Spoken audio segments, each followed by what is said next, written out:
He thought he was only driving his niece to the animal shelter because her truck was in the shop and she needed an extra pair of hands.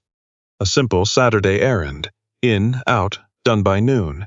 But the moment Miles Rourke stepped through those doors, a brindle shepherd mix launched herself at his boots, like she'd been waiting for him specifically. And from the far corner of the room, barely visible behind a metal water dish, a second dog watched, didn't move, didn't bark. Just watched him with dark, careful eyes that understood something about the world Miles had never wanted to explain out loud. He thought he was doing his niece a favor. He had no idea both of those dogs were about to begin the long work of bringing him back. Before we begin, tell us where you're watching from, and if this story stays with you, please subscribe for more. Cold had settled hard over Lunenburg, Nova Scotia, the kind of late October cold that came off the Atlantic in long gray sheets and turned the old wooden wharves dark with moisture. The fishing boats rocked at their moorings. Fog sat low on the harbor. The colored row houses along the waterfront looked like a painting someone had left out in the rain too long. Miles Rourke drove with both hands on the wheel and his jaw set in the particular way it had been set for most of the last 3 years. He was 51, broad through the chest, with close-cropped gray hair that had once been black and a face that had been weathered not by vanity but by years of wind, salt water, and sustained attention. His hands were large, scarred at the knuckles, steady, the kind of hands that had learned to be still even when everything around them wasn't. He had spent 18 years as a Navy SEAL and come home more or less intact, which was a sentence that required its own footnotes. He had bought a modest house on the edge of town after leaving the service, a 2-story with cedar siding, a view of the inlet, and a workshop in the back where he spent most of his evenings, making furniture no one had asked for. He liked the sawdust. He liked the predictable behavior of wood under good tools. He had a truck, a library card he rarely used, and a standing order at the bakery on Pelham Street because his niece had set it up and he hadn't argued. His niece, Wren, was 28, the daughter of his younger brother. She sat in the passenger seat now in a green canvas jacket and paint-flecked jeans, her dark hair loose. Her expression caught somewhere between excitement and the awareness that she was about to ask her uncle to carry more than a dog carrier. Wren had her father's nose and her own particular stubbornness, which she disguised as cheerfulness with only partial success. "You don't have to come in if you don't want," she said. "You can wait in the truck." "I'm already here," Miles said. "You're already here, but you can still stay in the truck, Wren, I'm just saying." He parked and got out before she finished. The Lunenburg County Animal Shelter was a low building set back from the road, sided in pale blue, with a handwritten sign in the window that said Adoption Event, all welcome in orange marker. Inside, the air smelled of antiseptic and cedar shavings and the particular anxiety of animals in unfamiliar places. A volunteer in a fleece vest greeted Wren at the desk. Miles stood near the hallway with his hands in his jacket pockets. Not uncomfortable exactly, but alert. He still measured rooms. He probably always would. Then he heard the scramble of paws. A shelter worker had opened a low gate at the far end of the hall, and 2 dogs came into view at the same moment, though in entirely different ways. The first came like a small artillery round. She was a brindle shepherd mix, maybe 4 months old, ears too big for her head, tail going like a propeller on a floatplane in a crosswind. She spotted Miles immediately and redirected herself at his boots with the single-minded joy of a creature who had never once considered that enthusiasm might not be welcome. She grabbed his bootlace, growled at it, lost her footing, recovered, grabbed it again. Miles looked down at her. "That one's been waiting for the right person," the shelter worker said, smiling. "She's been doing that to everyone who walks in. Yours is the first lace she's held on to for more than 10 seconds. Wren, already crouching to look at a calico cat in an enclosure along the wall, glanced back with dangerous delight. "She's choosing you, Uncle Miles. She's attacking footwear. She's choosing you through footwear." The second dog had not moved. She stood near the wall at the far end of the hall, just inside the gate the worker had opened, one front paw slightly raised as though she'd been mid-step and thought better of it. She was longer-limbed than the brindle pup, leaner, with a dark brindled gray coat and a white chest that caught the overhead light. Her ears were back, not flattened in fear, but held in the careful way of a creature that had learned to wait before committing to any environment. Her eyes were amber. They didn't wander the room. They found Miles and held. He didn't know why that particular combination of things, the stillness, the careful ears, the direct gaze, moved something in his chest.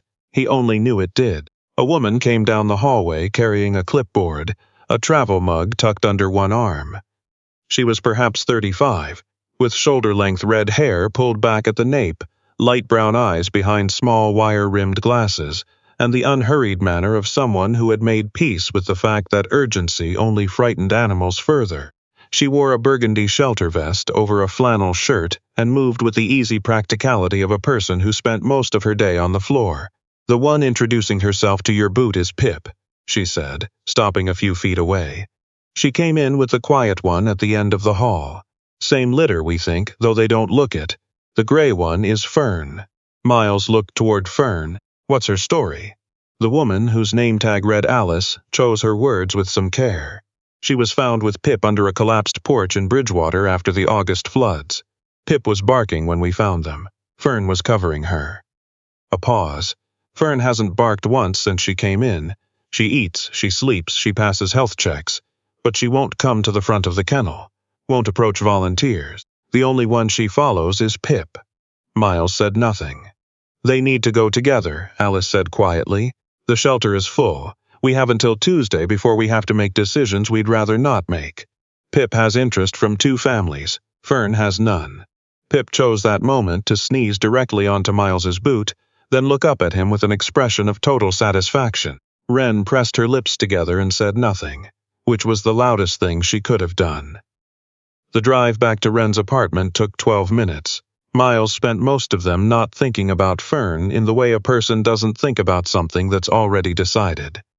Wren asked twice if he was all right, and both times he said yes, which was technically true in the narrowest possible sense. He helped her carry in the cat carrier she'd been there for, originally, a tabby named something he immediately forgot, and then drove home along the coast road with the window cracked and the gray Atlantic rolling beyond the guardrail. His house smelled of sawdust and coffee.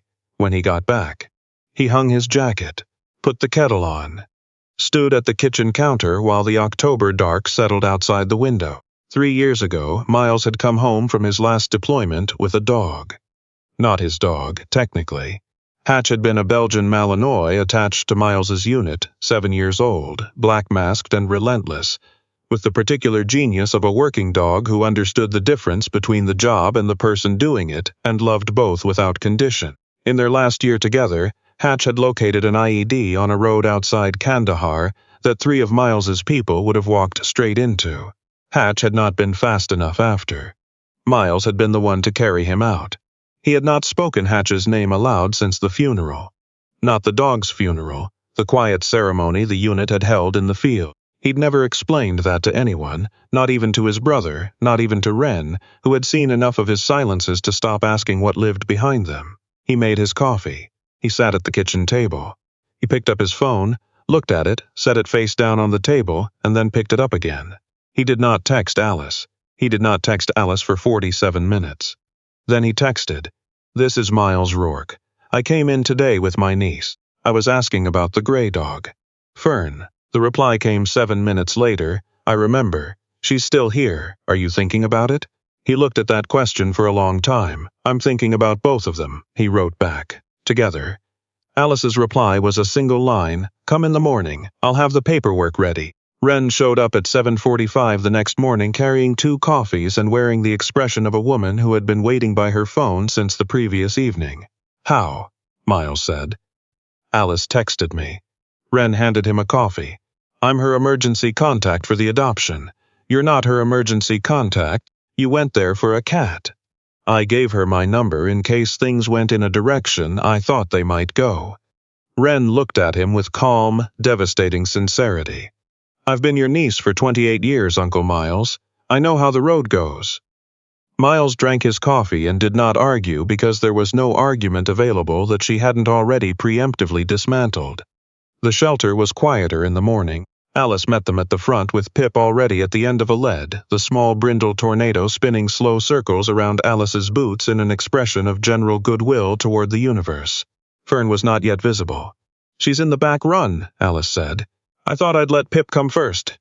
Give Fern a moment to see how Pip reacts to you." Miles crouched. Pip came to him immediately, all weight and noise, climbing his knee with her two large paws and attempting to chew the zipper pull on his jacket. He let her. She smelled of cedar and kibble and something warm and uncomplicated that he hadn't been near in a long time. From the doorway at the end of the hall, Fern appeared. She stepped in slowly, her gray-brindled body low and careful, her amber eyes doing the same room-reading Miles had been doing for 30 years. She took in the space, the exits, the people, the dog already engaged on Miles's knee, and then she looked at Miles himself. He stayed still. He didn't reach toward her. He let her do what she needed to do. Fern took 3 steps into the hall, stopped, took 2 more. Her nose worked the air between them. She was trembling slightly, the kind of trembling that had nothing to do with cold and everything to do with having learned that the world could shift without warning. Miles thought of a road outside Kandahar, of a dog who had understood danger before any human in the unit had, of carrying something too heavy home in his arms and setting it down somewhere inside himself where he'd never quite found the right door since.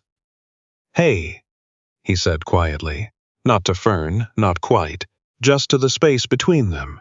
Fern took the last 2 steps and pressed her nose briefly to his scarred knuckle. He filled out the papers at Alice's front desk. Wren stood beside him with both hands wrapped around her coffee and the expression of someone witnessing something they had hoped for and still weren't quite ready for. Alice slid 2 leads across the counter. Pip's was yellow, Fern's was a deep forest green. Miles picked them up. "They've got what they need," Alice said. "Pip will sleep anywhere. Fern will want to see all the exits before she chooses a corner." She paused. "She'll get there. She just needs to know the house first." "I know how that works," Miles said. Alice looked at him for a moment, and something in her expression said she understood that he did. The first week was, by any honest accounting, not peaceful. Pip treated Miles's house as a personal inheritance that had come to her too late and required immediate management. She investigated every cabinet she could reach, attempted to dismantle a throw pillow in the living room with the focused energy of a structural engineer, and barked once, richly, at the coat rack in the hallway, apparently under the impression it posed some kind of threat. Miles said "Pip" in the voice he normally used to stop large men from doing inadvisable things, and she looked at him with complete understanding and then barked at the coat rack one more time, for form's sake, and moved on. Fern moved differently. She toured the perimeter of each room before entering it. She chose, eventually, a corner of the kitchen where she could see the back door, the hallway entrance, and the window above the sink all at once. Miles watched her do it and felt something shift in his chest that he was not ready to name. He fed them on opposite sides of the kitchen so Pip wouldn't hover. Fern ate slowly, stopping twice to check the room, then finishing only after Pip had walked away and the kitchen had gone quiet. Miles sat on the floor with his back against the cabinet, the same way he'd learned to sit in forward operating bases when the quietest thing was the most important thing, and he didn't look at Fern directly. He looked at the water stain on the wall above the window that he'd been meaning to fix since March. Fern finished eating. She didn't come to him, but she lay down facing him, which was not the same as nothing. Wren visited on Thursday with a bag of supplies she'd bought without being asked. Extra bowls, a rope toy, a soft bed in charcoal gray because, as she explained, she thought Fern might prefer not having a bright color announce her resting place to the whole room. Miles accepted all of it and didn't say anything about the fact that Wren had clearly been thinking about Fern's psychology before he'd even called Alice back. "She's watching you work things out," Wren said, watching Fern from across the kitchen. "You know that, right? She can tell." "She's a dog," Miles said. "She's a dog who survived a flood by deciding her sister was worth more than her own comfort." Wren looked at him steadily. "I think you two have some things in common." Miles turned back to the sandwich he was making and did not reply, because Wren had always been able to find the exact seam in his armor and press on it with 2 fingers without even raising her voice. 3 weeks in, the house had changed in the particular way. Houses change when animals have been in them long enough to leave their signature on everything. Paw prints on the mudroom floor, a rope toy migrating daily between the living room and the kitchen, a charcoal bed moved 2 feet from its original position because Fern had apparently decided the light was wrong.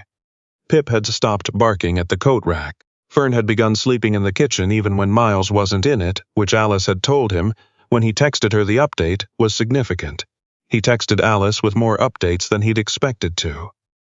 She replied with practical advice and, occasionally, a question so gently placed it didn't feel like one. "How's she eating? How are you doing?" Miles had started answering the second question, too, which was something he had not done with anyone in a long time. One evening in November, with a cold rain driving off the Atlantic and the fire lit low in the wood stove, Pip finally wore herself out and collapsed near the hearth like a small exhausted general. Fern was in her corner of the kitchen. Miles sat at the table with a cup of tea going cold, looking at the closed door of the spare room at the end of the hall. He had not been in that room since last winter. Most gear. One footlocker he'd brought back from his last posting with the intention of dealing with it eventually. Inside it, among other things, a collar. Worn leather, deep red, with a brass tag engraved in a hand that wasn't his. Hatch, SEAL Team 4. The collar had been given to him by a handler who said Miles should have it, because Hatch had followed Miles more than he'd followed anyone, and that had to mean something. Miles had folded that into a locked room and called it storage. Storage sounded manageable. Storage didn't require anything from him. He heard small nails on the wooden floor. Fern came down the hallway slowly, the way she always moved in new territory, each step considered. She passed the wood stove, past Miles, and stopped in front of the closed door at the end of the hall. She didn't scratch at it. She didn't whine. She simply lay down in front of it, her chin on her paws, her amber eyes open and fixed on the door with a patience that had no weight of demand behind it. Miles sat with his tea for a long time. Then he got up. The room was cold. He hadn't lit the baseboard heater. His flashlight sat on the workbench inside the door, and he clicked it on rather than overhead, filling the room with a narrow white beam that caught the dust on the stacked boxes and the plastic-sheathed uniform hanging along one wall. He went to the footlocker. The latch resisted, then gave, inside. A folded citation. Challenge coins. A photograph of 7 men who all looked the same age in the way. Soldiers look the same age when they're in it together. A green cloth bundle at the bottom. He unwrapped it. The collar was lighter than he remembered, soft with use, the brass tag still bright. He held it in both hands under the flashlight beam and didn't say anything for a while. Fern came to his side. He hadn't heard her enter. She sat close to his knee without touching him. Her gray-brindled shoulder, a few inches from his leg, her amber eyes not on the collar but on him. The breath that left Miles came out broken in the middle. He had not cried since the field. He had considered it something that had closed off in him the way a road washes out, and you simply find another route. But the collar was in his hands and the dog was beside him, and the room that had been sealed was open. And the grief came not loudly but like water through timber, slow and absolute and 3 years overdue. Fern pressed her shoulder lightly against his knee. Not demanding, just present. Miles sat on the cold floor of the spare room with Hatch's collar in his hands, and a dog he'd had for 3 weeks pressed quietly beside him, and he understood, in the particular way men like him understood things, sideways and slowly, and too late to argue with, that this room had needed opening for longer than he'd been willing to admit, and that he had not been able to open it alone. "Good girl," he said, though it barely came out. Fern stayed until he was done. The first heavy snowfall of the year came on a Sunday in December, the kind that arrived soft and then didn't stop, blanketing the cedar siding of Miles's house and smoothing the inlet beyond the back window into a pale gray nothing. Pip greeted it through the glass with outrage. Fern sat beside Miles on the porch step and looked at it with equanimity, her gray coat patterned with snowflakes that dissolved as fast as they landed. Miles had let Alice know about the room. She had replied, "That's a big thing. Are you okay?" He'd thought about it honestly and typed, "Getting there." She'd said, "That counts." That exchange had stayed with him. Wren had come by the following weekend with her partner, a quiet civil engineer named Bryn, who spoke slowly and observed everything. and scratched Pip behind the ears with the competence of someone who'd grown up with dogs. Wren had pretended to reorganize Miles's spice cabinet and watched him and Fern out of the corner of her eye with the expression of a woman checking on a project she'd invested in. Miles had caught her at it. "I see you watching," he said. "I'm alphabetizing your paprika." "You've moved it 3 times." Wren turnarounds were bright in the way they got when she was trying not to say too much. "You look like yourself," she said. "The one that was here before. You look like him again." Miles had not known what to say to that, so he'd handed her a coffee, and Pip had eaten a sock, and the moment had passed over them both like weather moving on. He'd called Alice the following Wednesday. Not texted, called. His own hands surprised him. She answered on the second ring, and her voice was the same as it was in the shelter, unhurried, grounded, the kind of voice that didn't require anything from you before it offered itself. They talked for an hour about nothing in particular.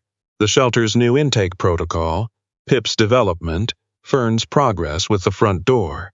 She had begun allowing Alice to pet her on visits, which both of them agreed was worth noting. Miles mentioned Hatch, briefly. Just the name. Just 1 or 2 details. Alice listened in the way she'd listened in the shelter, leaving room between things. When he hung up, Fern walked over and lay across his feet, and Pip was already asleep on the couch where she wasn't supposed to be, and both of them knew she was. In January, Wren asked Miles if he'd consider bringing the dogs to the Lunenburg Legion Hall for a small fundraiser the animal shelter was holding. A dozen veterans usually came to the monthly social. The shelter wanted to bring 2 or 3 animals and talk about adoption. Wren had volunteered because Wren always volunteered. She needed, she said, someone the dogs already trusted. Miles said no with the tone he used for things he was going to end up doing anyway. He arrived at the Legion on a Saturday afternoon with both dogs and a resigned awareness that Wren had been right to ask him. The hall smelled of old pine and drip coffee, and the particular mix of wood smoke and winter coats that congregated in rooms where men didn't waste words. A few tables along one wall, a folding table with shelter brochures, a mounted moose head above the bar that Pip immediately spotted and began barking at with the conviction of an animal that had never in her life considered backing down. Laughter broke across the room. Miles reached down and put one hand on Pip's back. "Stand down." Pip considered this for 3 full seconds, then sat, though she kept one eye on the moose. Fern stayed close to Miles's leg, her amber eyes moving carefully through the room. 2 older veterans near the window acknowledged her with the quiet deference of men who'd known working dogs. A woman in a Royal Canadian Legion jacket brought Miles a coffee without being asked, which he accepted.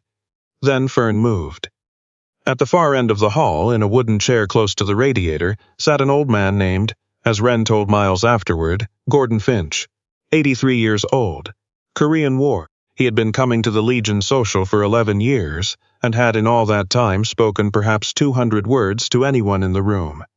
He sat every month in that same chair, close to the heat, with his big arthritic hands folded in his lap, and looked at a point on the opposite wall that no one else could identify. Fern walked to his chair at her own pace, settled herself beside it, and rested her chin on her paws. Gordon looked down at her for a long moment. Then his hand came down from his lap, trembling with the slow revolt of old joints, and rested on Fern's gray head. Miles watched it from across the room with Pip's lead in one hand and something opening in his chest that he couldn't quite name except to say it felt less like loss and more like return. He thought of Hatch. Not the road, not the end. The morning runs before deployment, the particular way Hatch had of placing himself against Miles's leg in the dark when the hours went long. The intelligence in those eyes that had asked nothing and offered everything. Gordon Finch's hand stayed on Fern's head. His mouth moved. Miles was too far to hear it. But Fern closed her eyes, and the old man's shoulders came down from somewhere near his ears where they'd lived for longer than anyone in the room could know. Wren appeared beside Miles. She didn't say anything. She stood close enough that her shoulder touched his arm. Miles looked at Alice across the room. She was watching Gordon and Fern with the expression of someone whose work had at this moment become larger than a job. She looked up and found Miles looking. She didn't smile exactly. She simply held his gaze with the steadiness that had been the first thing he'd noticed about her, and Miles found, to his own quiet surprise, that he could hold it back. Spring came late to Lunenburg, the way it always did on the South Shore, grudging and damp, and then suddenly, without apology, warm. The harbor ice broke in mid-April. The colored houses caught the returning light and looked like the painting again. But the right version this time. Boats went back out. Miles's workshop produced, that spring, a cedar bench for the back porch that he had not intended to build but found himself building anyway, with exactly 2 seats and a low rail on one side, where a dog could rest her chin and look at the inlet. He did not explain this to Wren when she visited. She did not ask. Fern had changed in the way things change when they've been safe for long enough to unfold. Her amber eyes still did their room reading, probably always would, but the trembling had stopped. She slept through the night in the kitchen, or sometimes in the hallway, and once, on a cold March evening, she had crossed the living room and climbed carefully onto the old sofa beside Miles with the deliberate manner of a creature, making a considered decision she would stand behind. He had said nothing and moved the throw, so she had more room. The spare room door stood open most days now. He had framed 2 photographs, one of his unit, taken outside Kandahar in 2019, one of Hatch on a morning run, ears forward, coat catching the early light. Hatch's collar sat in a small cedar box on the shelf. Miles had made the box himself. It had taken him one evening and felt like the right use of his hands. One afternoon in late April, Alice came by with coffee and a small bag of training treats Fern had responded well to at the shelter. She sat with Miles on the new bench, her red hair down, glasses catching the harbor light. Pip was attempting to convince a gray squirrel in the spruce tree that a negotiation was possible. Fern lay across Miles's boots. They sat without talking for a while, which was something Miles had not been able to do with another person for a long time without it requiring effort. "I used to think quiet was what I was aiming for," he said eventually. Alice turned her coffee cup in her hands. "And now?" Pip barked once at the squirrel, which responded by going higher up the tree with the calm authority of a creature that had made its assessment of the situation. "Now I think I was just calling something else by a name that wouldn't argue back." Alice looked at him. "Loneliness, among other things." She nodded and did not try to paper over it, and that was the thing about her. It had always been the thing about her. She left the real words where they landed. Fern shifted against his boots. Below them, the inlet caught the April light in long, slow flashes. Miles thought of the morning he'd stood in that shelter hallway, telling himself he was only there for an hour, and how Pip had grabbed his bootlace, and Fern had looked at him from across the room with those careful amber eyes, and how he'd known, in the place underneath every story he told himself about what he needed, that something was already decided. He thought of Hatch. He thought of Gordon Finch's hand trembling down to Fern's gray head. He thought of Wren saying, "You look like yourself again," with her eyes bright and the paprika in the wrong cabinet. He thought of the door he'd kept locked because he'd believed, for 3 years, that a man who had survived as much as he had owed the world his silence. He looked at Alice, and at the 2 dogs, and at the harbor catching light below the cedar bench he'd built for reasons he understood now. Surviving, Miles Rourke finally knew, was not the best a person could do. It was only the beginning of it.